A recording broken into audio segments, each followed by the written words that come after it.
Hello students, welcome back बच्चे। हमने पिछली क्लास में मैंने आपको फंडामेंटल्स, पार्टनरशिप का फंडामेंटल्स के बेसिक कराए थे, थ्योरी पॉइंट कराया था। आज मैं उसी को आगे कंटिन्यूएशन में चल रहे हैं हम, ठीक है।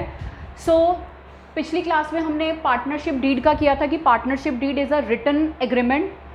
अब मैंने यहाँ पर लिखवाया है provisions of Indian Partnership Act 1932 are applied when partnership deed does not exist.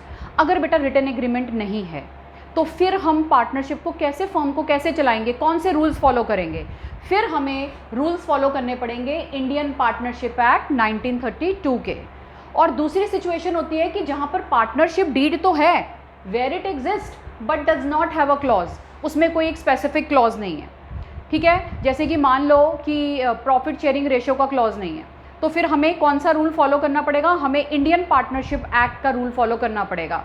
Indian Partnership Act 1932 की प्रोविजंस कब कब अप्लाई होंगे? दो केसेस में, या तो पार्टनरशिप डीड है ही नहीं, और दूसरा अगर है तो वो क्लॉज नहीं है, कोई स्पेसिफिक क्लॉज नहीं है, तो हम उस क्लॉज को देखने के लिए कौन सा एक्ट फॉलो कर सकते हैं? Indian Partnership Act 1932। आज मैं अब आपको बता रही हूँ कि what are the provisions which are applicable in absence of partnership deed.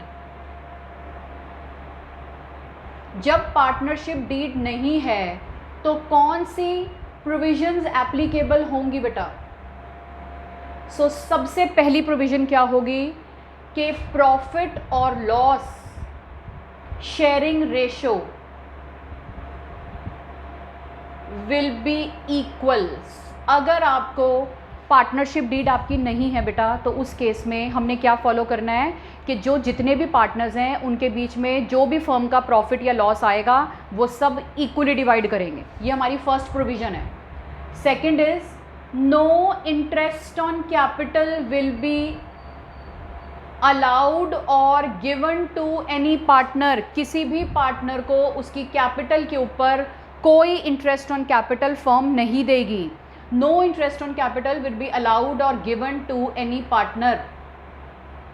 Next, third, अगर फर्म कैपिटल के ऊपर उनको इंटरेस्ट नहीं दे रही तो फिर फर्म पार्टनर्स कहेंगे फिर हम जो ड्राइंग्स करते हैं, जो हम पैसे अपने पर्सनल यूज़ के लिए विड्रॉ करते हैं, फिर उसके ऊपर भी इंटरेस्ट मत लो। तो बिल्कुल true. Then no interest on drawings will be charge from any partner. Firm फिर किसी भी पार्टनर से ड्राइंग्स के ऊपर उनसे इंटरेस्ट नहीं लेगी।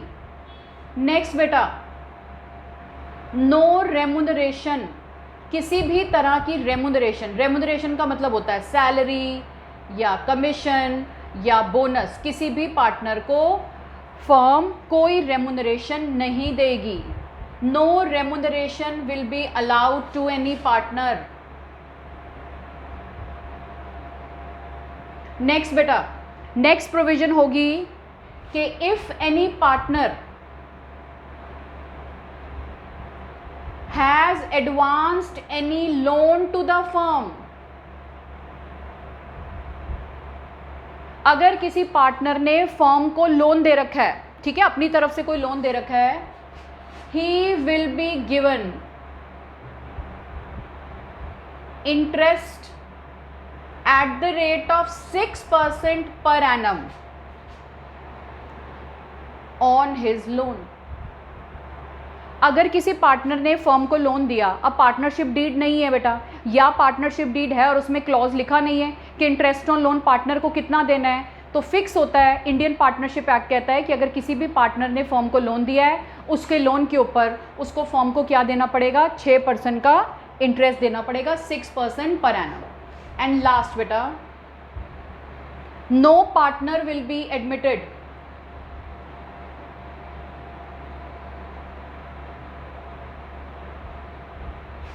No partner will be admitted मतलब कोई भी न्यू पार्टनर, ठीक है। No new partner, no new partner will be admitted in the partnership firm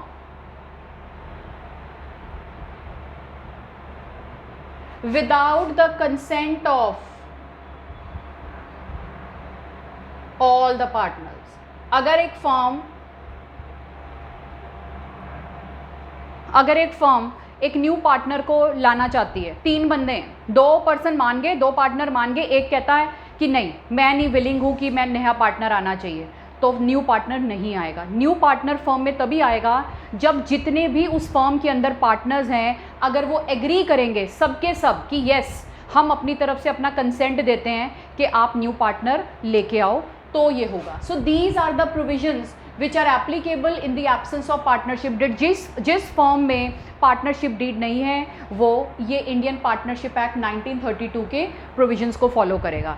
आपको याद होगा बेटा मैंने आपको पिछली क्लास में बताया था कि पार्टनरशिप फर्म में सभी पार्टनर्स आ सकते हैं एक्सेप्ट 3 बंदे बताए थे, माइनर जो अंडर 18 होते हैं, पर्सन्स ऑफ अनसाउंड माइंड, ठीक है, जो ल्यूनेटिक होते हैं, और तीसरा होता है जो लीगली जिनके अगेंस्ट कोई केस चल रहा है तो उनको वो लोग बार्ड होते हैं कि नहीं अब वो पार्टनरशिप में नहीं हो सकते। तो एक मैंने आपको और बताना था बच्चे कि जो माइनर होता है, ठीक है, इसी के साथ बता देती हूँ आपको, a minor can be admitted to the partnership firm, ठीक है। एक माइनर, वैसे तो आपको मैंने बताया कि नॉर्मल कंडीशंस में एक माइनर नहीं आ सकता, a minor can be admitted to the partnership firm, ठीक है, for the benefit of the firm या for the benefit of partnership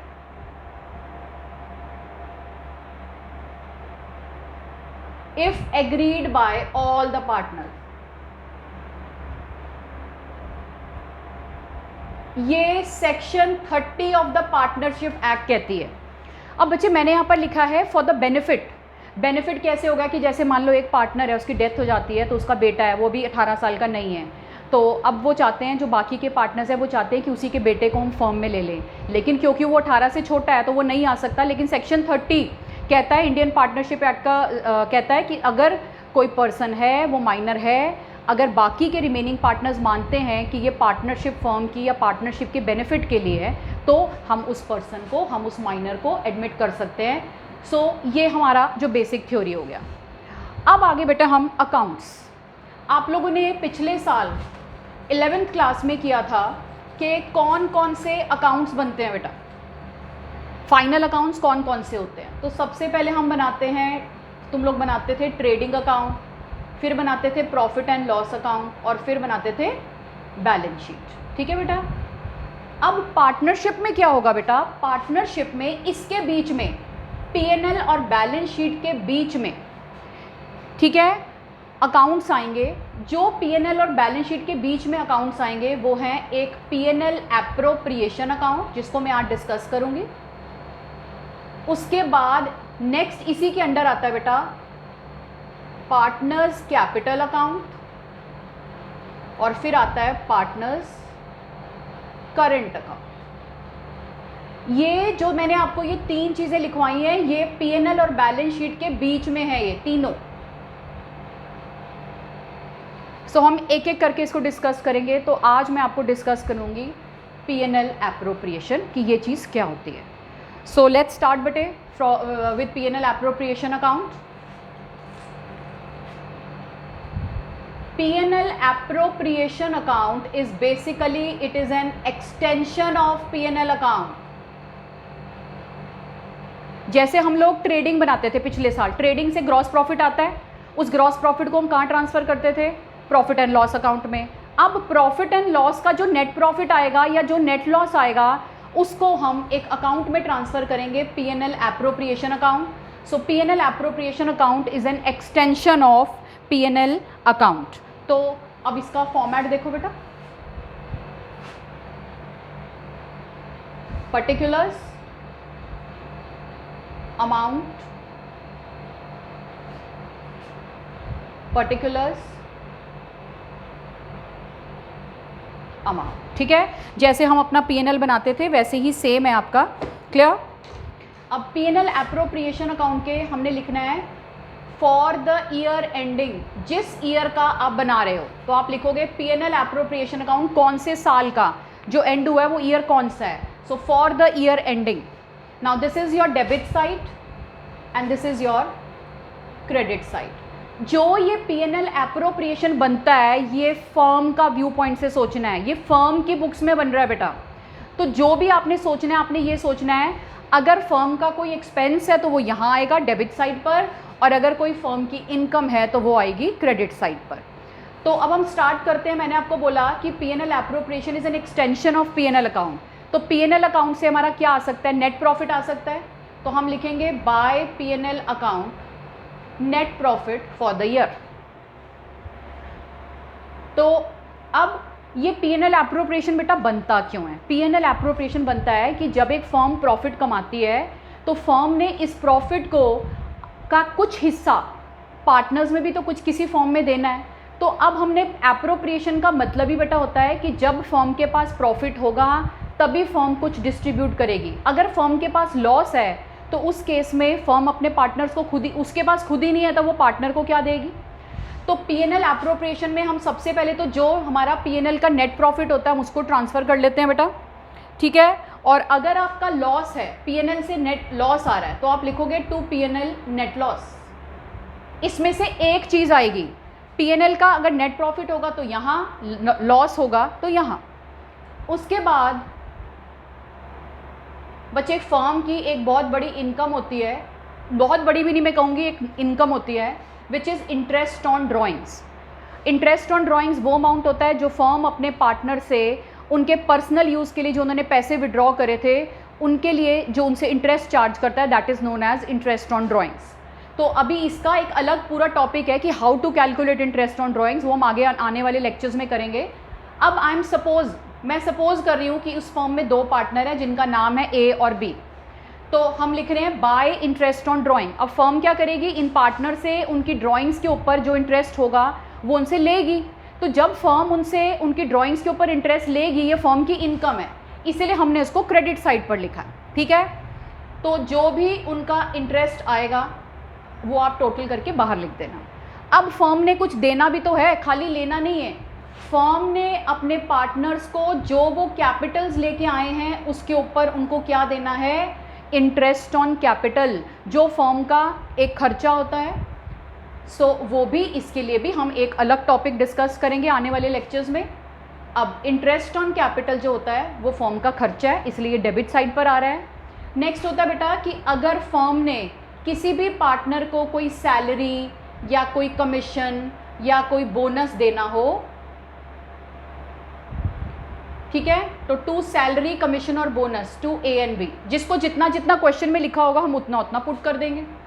ये इनका टोटल आएगा जिसको आप बाहर लिखोगे। उसके बाद कई बार ऐसे भी होता है कि फर्म कहती है कि अब ये ज़रूरी थोड़ा है कि हमने जितनी कमाई करी है, हमने इतनी कमाई करी, हम सारा ही पार्टनर्स को डिस्ट्रीब्यूट कर दें, कुछ तो बचा के रखना चाहिए आगे के कॉन्टिजेंसीज के लिए। कॉन्टिजेंसी क्या होती है, जो हमने कभी सोचा ना हो और कोई मिस हैपनिंग हो जाए। जैसे आज की डेट में कोविड की सिचुएशन चल रही है कि आने वाले पहले 2 साल पहले किसी ने सोचा था कि ऐसा कभी कुछ होगा, सबके बिजनेस इफेक्ट होंगे, सबकी लाइव्स इफेक्ट होंगी। तो उसके लिए कंपनी क्या करती है, आने वाले अनफोर्सीन कोई भी कॉन्टिजेंसी के लिए कुछ पैसा बचा के रखती है, जिसको हम कंपनी क्या करती है, एक रिजर्व में ट्रांसफ़र कर देती है। रिजर्व मतलब कुछ जोड़ना, उसको हम टू ट्रांसफ़र टू रिजर्व लिखते हैं। कि कंपनी ने क्या किया, फर्म ने क्या किया, जितनी भी उसकी एक कमाई थी फर्म ने सोचा इसमें से कुछ हिस्सा ट्रांसफ़र करके रख देते हैं, जोड़ के रख लेते हैं। भाई ये पार्टनर्स को नहीं देना, सारा कुछ पार्टनर्स को दे देंगे तो बाद में अगर ज़रूरत पड़ेगी तो फर्म कहाँ से पैसा लेके आएगी।